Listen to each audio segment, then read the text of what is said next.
Hello everyone, welcome back to my channel the blissful Sandy. तो आज का video बहुत ज़्यादा स्पेशल है क्योंकि मैं आज स्पेशली वीडियो उन लोगों के लिए बनाने जा रही हूँ जो अभी इस कमिंग संडे नॉट से 2020 एग्ज़ाम देने वाले हो।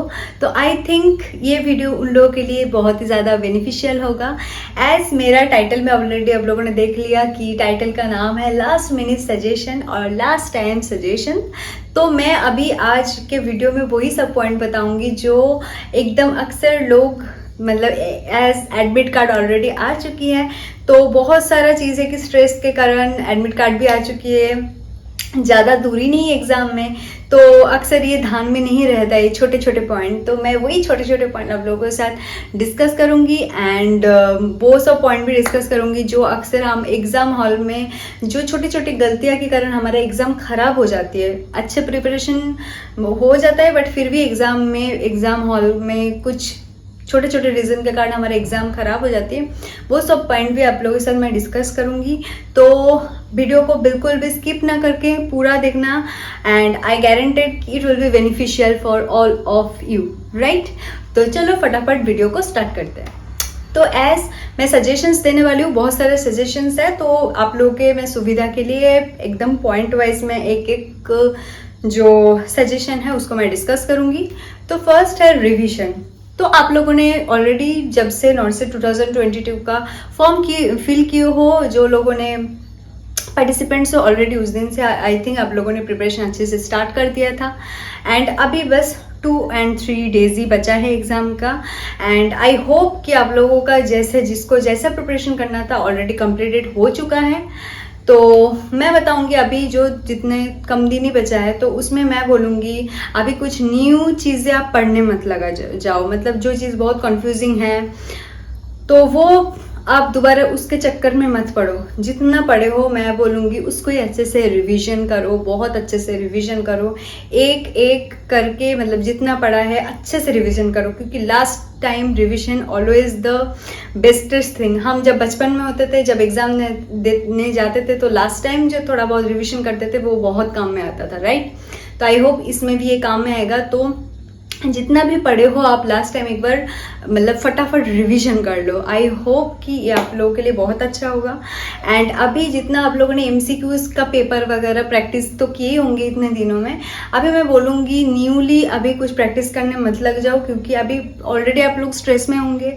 अभी ये सब प्रैक्टिस करने लग जाओगे, गलती होगा तो आप फालतू में आपको स्ट्रेस बढ़ेगा।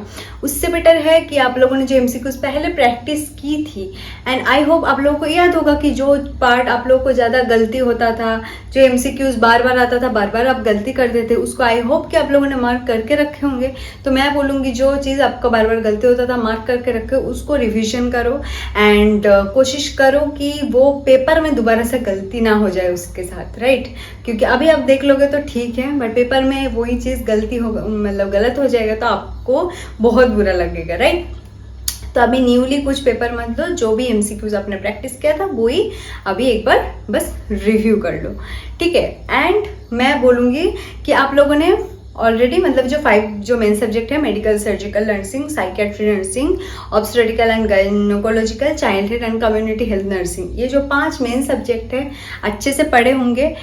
तो मैं बोलूँगी कि उसके साथ साथ जो छोटा छोटा सब्जेक्ट्स है हमारा नर्सिंग का सिलेबस के, जैसे कि हो गया फंडामेंटल ऑफ नर्सिंग, फिर न्यूट्रिशन, फिर फार्माकोलॉजी एंड देन थोड़ा थोड़ा एनाटॉमी फिजियोलॉजी एंड बहुत इंपॉर्टेंट कम्युनिटी मतलब रिसर्च मैनेजमेंट, ये सब कम्युनिकेशन, ये जो छोटा छोटा सब्जेक्ट है हम अक्सर लास्ट में ध्यान नहीं देते। हम सोचते हैं कि वो पहले का जो 5 मेन सब्जेक्ट है उसको पढ़ लिया मतलब उसको देखने का ज़रूरत नहीं है। मैं बोलूँगी आप गलत कर रहे हो, अभी भी आपके पास टाइम है। वो एकदम छोटा छोटा चैप्टर है, एकदम कम कम पार्ट है, मैं बोलूँगी उसको भी थोड़ा थोड़ा आप लोग देख लो, थोड़ा सा फार्माकोलॉजी, एनाटॉमी फिजियोलॉजी, न्यूट्रिशन, क्योंकि अक्सर क्या होता है ना उसमें से बहुत क्वेश्चन आ जाता है, ईजी आता है बट आप लोगों ने एक बार बस उसको एक बार रिवीजन कर लोगे ना तो आप उसको अटेंड कर सकते हो। मतलब पहले पढ़े होंगे, अभी दोबारा रिवीजन नहीं किया तो उसको अटेम्प्ट करने में बहुत इजी क्वेश्चन भी आप अटेम्प्ट नहीं कर पाओगे।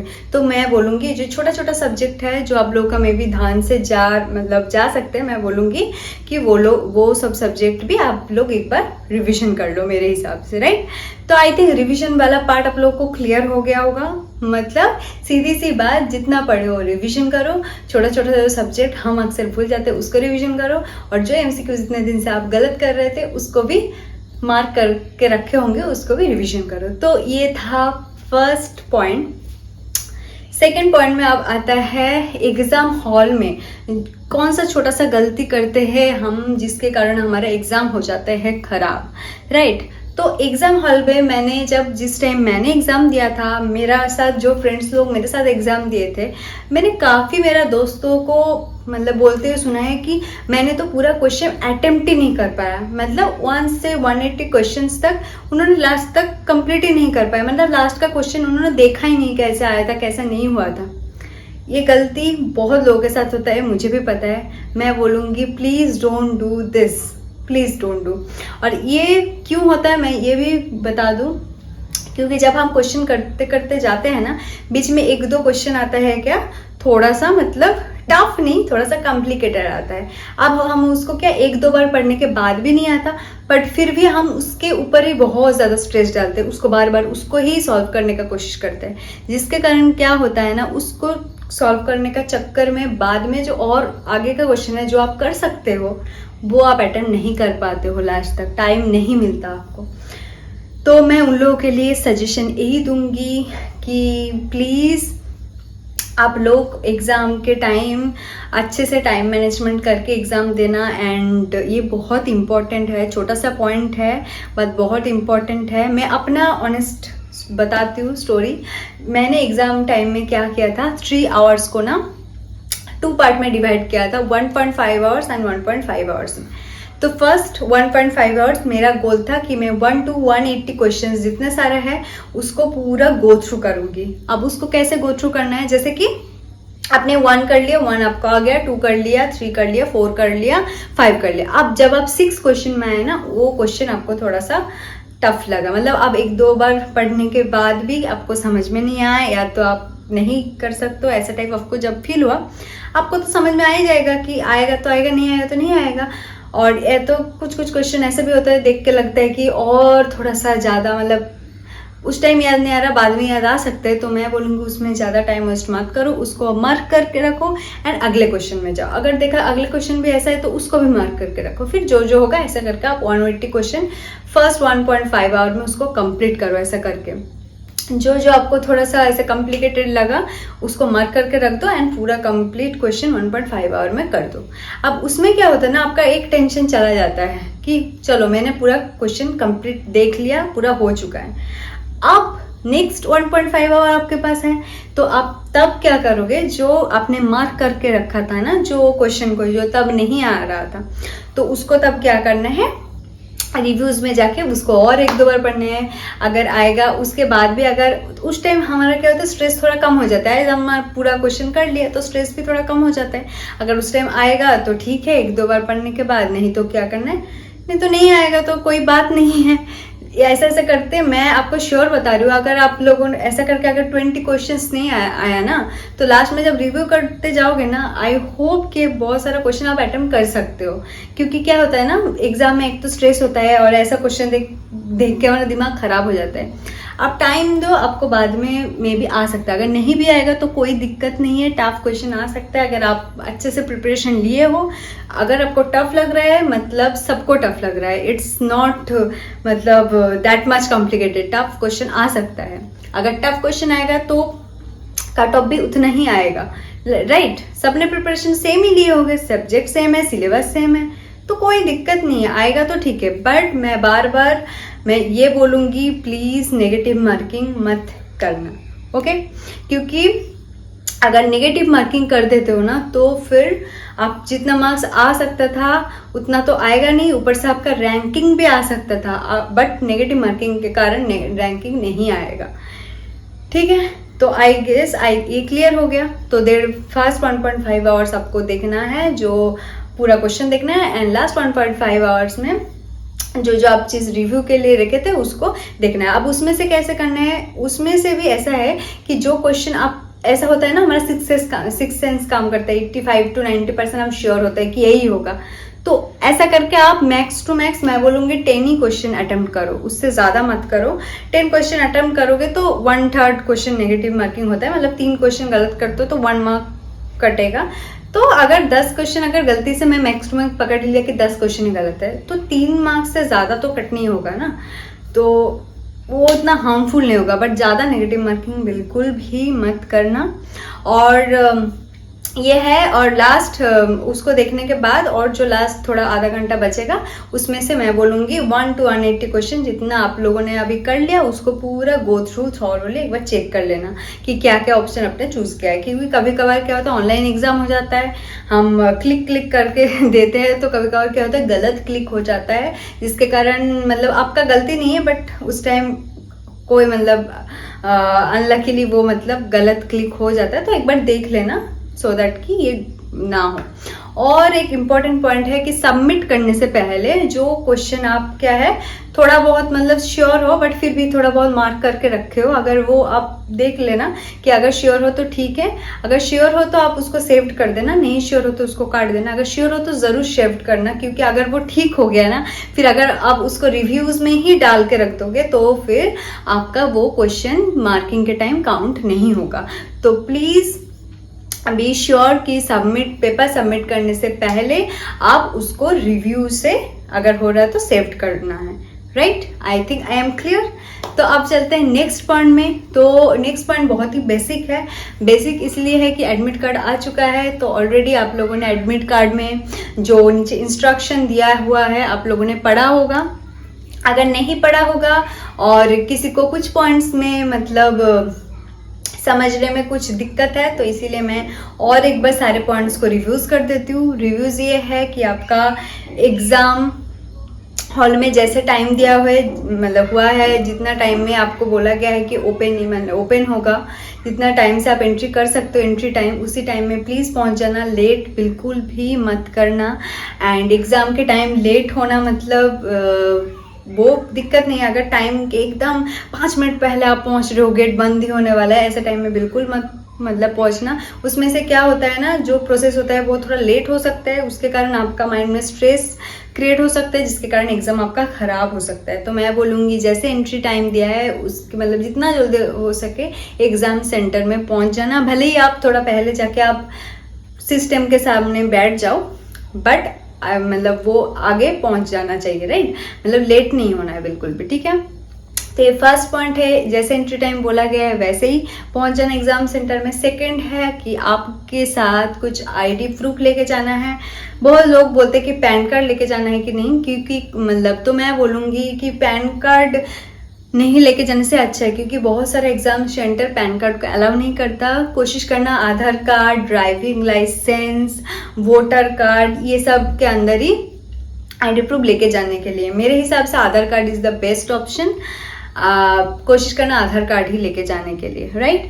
एंड नेक्स्ट आता है फ़ोटो। तो बहुत लोग बोलते हैं फ़ोटो कितना लेके जाना है, तो 2 फोटोज़ लेके जाना चाहिए। अब कभी कभार वो एग्ज़ाम यूज़ होता है, कभी कभार नहीं होता है, तो 2 फोटोज़ लेके जाना। फ़ोटोज़ वही लेके जाना जो कि आपका एडमिट कार्ड में आप जब फिल किए थे, मतलब नोटिफिकेशन फॉर्म फिल किए थे, जो फ़ोटो यूज़ करते वैसे ही सेम फ़ोटो 2 लेके जाना, ठीक है। एंड थर्ड पॉइंट आता है जो एडमिट कार्ड का प्रिंट आउट। तो बहुत लोगों का कन्फ्यूजन होता है कि मैं black and white print out लेके जाऊँ कि कलर्ड वाला। तो ये ऐसा है कि black and white and coloured वाला दोनों ही मतलब कोई प्रॉब्लम नहीं, कोई सा भी लेके जा सकते हो। बट ना एडमिट कार्ड के इंस्ट्रक्शन में स्पेशली एक लिखा है कि आप कोई भी लेके आ सकते हो, बट प्रेफरेबली कलर्ड। तो मैं बोलूँगी कि अगर लिखा है ना प्रेफरेबली कलर्ड वाला प्रिंट आउट, तो अगर ज़्यादा प्रॉब्लम नहीं है ना तो फिर कलर्ड वाला प्रिंट आउट करके एडमिट कार्ड को लेके जाना, क्योंकि कोई कोई एग्ज़ाम सेंटर में हो सकता है कि उसके लिए कुछ बोले, तो एज वहाँ पे लिखा है ना प्रेफरेबली कलर्ड, तो प्लीज़ कोशिश करना कि प्रेफरेबली कलर्ड वाला एडमिट कार्ड ही प्रिंट आउट करके लेके जाने के लिए, देन आता है नेक्स्ट पॉइंट, कोई भी गैजेटेड चीज़ें बिल्कुल भी नहीं लेके जाना। इलेक्ट्रॉनिक्स जैसे कि वॉच हो गया, मोबाइल फ़ोन हो गया, ऐसे स्मार्ट वॉच हो गया, ये सब कुछ भी अलाउड नहीं है। कैलकुलेटर्स कुछ भी अलाउड नहीं है, तो प्लीज़ डोंट कैरी। पेन भी कैरी करने का ज़रूरत नहीं है, वो लोग ही देंगे। एंड लड़कियों के लिए स्पेशली है कि क्लिप, क्लचर, फिर क्रंचीज, ये सब प्लीज़ बालों में डाल के नहीं जाना है। वो जो मिठाई का रवार वाला बैंड होता है, कोशिश करना उसको डाल के जाने के लिए, कि कभी कभार क्या होता है ना, वो लोग अगर आप क्लिप वगैरह डाल के जाओगे उधर तो वो लोग खोल देगा, फिर आपको अगर वो रबर वाला भी बैंड नहीं मिलेगा तो पूरे एग्ज़ाम में आपको पूरा बाल खोल के एकदम गर्मी होगा तो पूरा परेशान हो जाओगे। तो मैं बोलूँगी कि घर से आप जो रबर का सिंपल बैंड होता है ना, वही डाल के जाना है, बेटर होगा। एंड कुछ भी ऑर्नामेंट्स साथ में नहीं लेके जाना, जैसे कि ईयर रिंग्स हो गया, नोज पिन हो गया, कुछ भी कुछ भी ऑर्नामेंट्स नहीं होना चाहिए हाथ में, कुछ भी बैंगल्स वगैरह कुछ भी नहीं होना चाहिए। लड़कियों के लिए स्पेशली कुछ भी नहीं होना चाहिए, ध्यान में रखना, क्योंकि उधर उसके लिए आप अलाउ नहीं करेगा वो लोग, ठीक है। एंड ड्रेस में भी उन लोगों ने इंस्ट्रक्शन में बोला है लार्ज बटन वाला कोई भी ड्रेस नहीं पहन के जाना। तो अगर कोई सोच रहे हो कि कोई ड्रेस ऐसा है कि लार्ज बटन वाला है पहन के जाने का, तो प्लीज़ डोंट, क्योंकि अगर आप पहन के जाओगे और इंस्ट्रक्शन में ऑलरेडी लिखा है, फिर फालतू में आप उधर जाके हैरास होंगे, राइट। तो प्लीज़ डोंट डू। एंड जो थिक सोल वाला जो जूते होते हैं, प्लीज़ डोंट कैरी एकदम पतला सोल वाला जूते पहन के जाना, क्योंकि उसमें भी प्रॉब्लम होगा तो फिर उधर एग्जाम सेंटर में प्रॉब्लम हो सकता है। एंड इस बार नॉर्सेट का 2020 का एडमिट कार्ड में एक न्यू इंस्ट्रक्शन ऐड हुआ है, वो है कि कोई भी पर्सन अल्कोहल इंटॉक्सिफाई ऐसे टॉक्सिफाई हालत में नहीं मिलना चाहिए, राइट।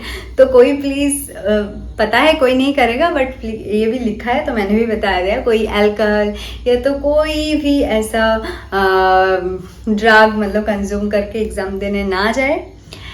तो ये है एग्ज़ाम का देने का जाने का जो और एक suggestion. And last but not the least, ये सजेशन एकदम मेरा खुद की तरफ से है, वो है कि please don't take stress. Exam का पेपर अगर टफ भी आएगा तो प्लीज़ स्ट्रेस लेने का कोई ज़रूरत नहीं है। अगर टफ आएगा तो सबके लिए आएगा। अगर आप क्वेश्चन कम अटेम्प्ट कर रहे हो, अगर आप पढ़े हो तो सबके लिए सेम है। अगर टफ आएगा तो कट ऑफ भी उसके हिसाब से ही आएगा, तो टेंशन लेने का कोई ज़रूरत नहीं है। आपको जितना आएगा आप उतना करना। नेगेटिव मार्किंग जितना हो सके प्लीज़ प्लीज़ प्लीज़ मत करना, क्योंकि कभी कभार नेगेटिव मार्किंग के लिए आपका रैंक नहीं आ सकता है। एंड आराम से एग्ज़ाम देना, एकदम दिमाग ठंडा करके एग्ज़ाम देना। एक एक क्वेश्चन एक दो बार पढ़ के ही करना, क्योंकि कभी कभार क्वेश्चन के बीच में थोड़ा सा छोटा सा ट्विस्ट होता है, जिसकी बीच में एक्सेप्ट हो गया, बट हो गया, तो ये सब छोटा छोटा एक्सेप्ट, ये सब चीज़ों को ध्यान रख के अच्छे से पढ़ के आंसर देना, राइट। आपके पास टाइम है, आप आराम से एक के जगह पे 2 बार पढ़ के क्वेश्चन को अटेम्प्ट करना। कभी कभार क्या होता है, हमसे इजी क्वेश्चन भी गलत हो जाता है। क्यों? क्योंकि हम सोचते अरे ये तो इजी है, इसको कर देते हैं, बट बीच में जो एक्सेप्ट वर्ड है वो हम नोटिस नहीं करते। तो जब आप क्वेश्चन अटेम्प्ट करो तो अच्छे से पढ़ के एकदम एग्जाम को अटेम्प्ट करना। तो यही है last minute suggestion. I hope ये सब छोटा छोटा बातें हैं सबको, कुछ लोगों को पता होगा, कुछ लोगों का ध्यान में अभी नहीं रहा होगा स्ट्रेस के कारण, तो उन लोगों के लिए बता दिया। तो I hope it will be beneficial for all of you and all the best, right. Exam all the best आप लोगों को। एंड बिल्कुल भी स्ट्रेस मत लेना, एकदम मेन पॉइंट, ठीक है। मैं भी आप लोगों की तरह एकदम नॉर्मल बीइंग हूँ, मैंने भी एग्ज़ाम क्रैक करके ही मैंने नर्सिंग ऑफिसर बनी हूँ। तो आप लोग भी बन सकते हो, आप लोग भी प्रिपरेशन लिया तो आप लोग भी बन सकते हो। आप लोगों ने अगर हार्ड वर्क किया है, पढ़े हैं डेडिकेटेडली, तो ज़रूर होगा। Please don't take stress and अच्छे से एग्जाम देना। All the very very very very best. Okay, तो आज का वीडियो इधर ही ख़त्म करते हैं। And stay happy, stay positive and stay kind and all the best. अगले कंटेंट के साथ बहुत जल्दी मिलते हैं, तब तक के लिए बाय बाय।